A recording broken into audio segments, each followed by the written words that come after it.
Hi guys, welcome back to my YouTube channel. For the guys who've been here with me, thank you so much for always clicking and watching through my videos. For the guys who are always asking me for new videos, I'm trying really hard to be consistent.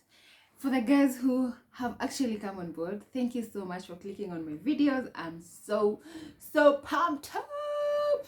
I'm so happy. So as you can see the title of this video, I'm just going to go right into it. It is about how my phone was stolen. I don't know if it was stolen or I actually gave it away. It just happens whenever you want to start shooting, there's just noises that come from nowhere that you don't understand. Anyway, now as you can see, the beauty of living alone, you can shoot anywhere, anytime, anywho. Anyway, so if you live in Kenya and you have not met with character development, you are in for a long haul, because I think this story is actually not recent. It is something that happened. I've never talked about it, and so I just remembered it. I was like, oh my god, you guys have to hear this, because I literally don't know if it was stolen or I actually gave it away, because it was not forceful. I actually gave my phone away. How weird is that? Anyway, now it just happened like this time. This is like after I had finished like high school, and I met with this person. They were on my case, like they were really on my case. And then it happened they bought me a phone because I only had a SIM card. Like by then, I'm not that old, but this was like 10 years ago. So by then, you just had a SIM card, but you don't have a phone. Even having a SIM card was just like, hey, uko mbele vibaya sana. So, and then this time I had not gone to Campo. So actually my mom is such a darling. Like I really wanted to act. So it happened that I wanted to go to Kenya National Theatre. And sorry guys, for the guys who've actually gone to KNT, it's Kenya National Theatre is actually KNT. For those guys who've ever gone for auditions there, my friend, if you have ever gone there, like to do auditions and you're taken, say hallelujah, because it wasn't easy. So every day, because we used to live in Runga, like the famous Runga, so my mom used to give me fare every day to actually come to Kenya National Theatre to come and act. And the first thing, of course, you're not coming to act, you're coming to audition for the opportunities which have actually been advertised. So it happened like every day she used to give me like 200 bob, so I would go and come back in the evening. So it happened like one day nimetoka KNT. By this time I don't think nilikuwa nimechukuliwa, I don't think so, but it was for these things of doing set books, acting set books. Now I'm from KNT, I'm actually going home, and I'm along Moi Avenue. So for the guys who know Moi Avenue, of course. And then I just feel like someone is like, excuse me, he like came from the back, and he's like, anatry kunipita, and he was like, excuse me, hi, I know you. I was like, really? And he's like, yeah, you live in Runga, right? I'm like, yeah. And then he's like, yeah, I've actually seen you. Is it that joint at Creamy Inn? That time Creamy Inn was the in thing in Runga, ndio ilikuwa imefika, you know? So I was like, oh, this guy knows it. What? And then that is one weakness. I love ice cream, you know? So I was like, what? So probably this guy knows me. And now we started now working together, you see, and he was so dressed well. And alikuwa, you see, this kofia is a Kangol. This one's usually written Kangol or something. So he was looking fine, and then he had a beard. He had alikuwa na kafiti, like you wouldn't tell he's a thief now or a con man, because that is what happened in the end. So we start talking like, yeah, and then I'm telling him my favorite one, because he also likes the joint. So and then he tells me, yeah, we can actually go pass by there in Runga, because he's actually headed to Runga too, so that we can do ice cream and then leave. So of course my instinct is like, no, I don't know you, like you are a stranger, but I'm just trying to play along. When I feel like I want to hurry, he's like, no, he's actually walking even faster, you get. So I don't know if it's something that he alinipulizia. I have no idea, but I just feel like it is something that that actually interfered with my brain. Hizo story watu nasikia. Now it happened like he told me, I actually don't have a phone. I'm actually fast forwarding this because stories zilikuwa zimekuwa too much. Akaniambia he's going to pick his phone at around Apo Afya Center.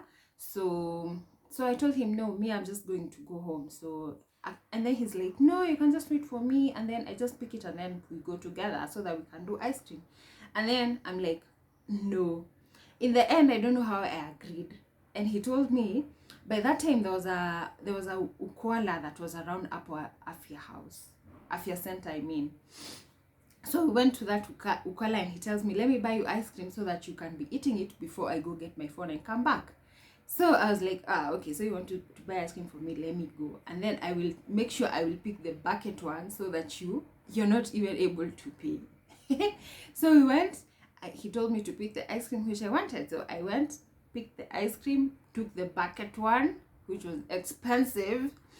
And then we went to the counter. I really wanted to see if he'll pay or not. So he opens up his wallet and it has like 50,000. Probably they were fake. But he paid. He actually paid for it. And I came out with my bucket of ice cream. Still having my phone, by the way. And then we go out and he tells me, let me go pick up my phone. And then I come back. So I think that particular point, Diopia alinipulizia something that I didn't see. Ama it was supposed to work after a while. So me, I'm standing with my phone and my ice cream. And he tells me, let me come back. And he actually leaves. I can see him leaving. And I'm actually waiting for him. But then within like 2-3 minutes, he comes back. And he tells me, you can please help me with your phone so that I can call the person who's actually repairing my phone. And he was actually mentioning that it was a Galaxy. So by then, if you had a Galaxy, my friend, it was a big deal. It's not like this time at Ukona Oppo. That time, if you had a Galaxy, a Samsung Galaxy, ulikuwa mbele sana. So it happens, remember by this time, by the way, we were supposed to meet with a guy that I was dating. So he's actually waiting for me, and he called me, and I received the call and told him that I'm actually coming in a few. We're supposed to meet at church house. So this guy apparently comes back and tells me, help me with your phone so that I call. So I give him my phone and I can see him leaving with it. Then it happens, he comes back again after like 2 minutes and tells me, you didn't give me the password. Please give me the password so that I can actually access the call, the call log, whatever. So that he can dial, sorry. So it just happens, I put the pattern for him, and then I give him the phone, and he actually leaves. So of course I saw where he entered. So after like 5 minutes, that's when it hit me like, where is my phone? He's stolen your phone. He's a con man. He's a thief. So I immediately ran to where I saw him enter. There was a fast shop up Ivo, and then I find this guy and tell him, wow, when you enter this building, is there another exit? And he tells me, yes, there's another exit. So definitely I knew my phone is gone, and it was so expensive. Okay, like easy come, easy go. I didn't like work for that phone, so that's why I'm saying easy come, easy go. And then of course it was painful, so I was confused. I tell them to call, and when they called my phone, they are like, it is mteja wa nambari uliopiga hapatikani kwa sasa. So I was like, wow. I was there with my bucket of ice cream. So I went to Safaricom shop, because that is where the person had told me that they had brought the phone for me. And they tell me there's nothing we can do, baby. And of course I was traumatized. I was just confused. And I remembered that guy who we were dating, he was actually waiting for me at church house. So I go to church house. And coincidentally, I find him there, standing and asking me. So when he saw me, he was like, what? Where's your phone? You're off. I've been waiting for you for almost like 30 minutes to 1 hour. Where have you been? So I'm there. I hugged him. I was crying. I was like, he's stealing my phone. And then he tells me, what is this that you're carrying? It's ice cream. Who bought you ice cream? He bought me ice cream. So he was like, you exchanged your phone for ice cream. I don't know, I don't even know what happened. So all I'm just trying to say is that it is so painful. Like in Nairobi character development, if you've never lost your phone, like whether it was stolen, whether it was whatever, that is just something that made me realize easy come, easy go. I think anything that you get easy in this world is just going to be, it's all worth it. It's all worth it. Plus, even as you walk in the streets of Nairobi, be careful for the guys who just finished Form 4, for the guys who have just finished Class 8. There are so many con men waiting for you to teach you character development in this Nairobi. So I hope you enjoyed my story.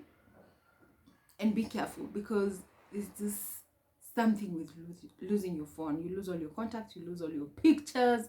Like as a female gender, when we lose our pictures, we feel like, oh, all your videos, all your everything. Anyway, I hope you enjoyed this video.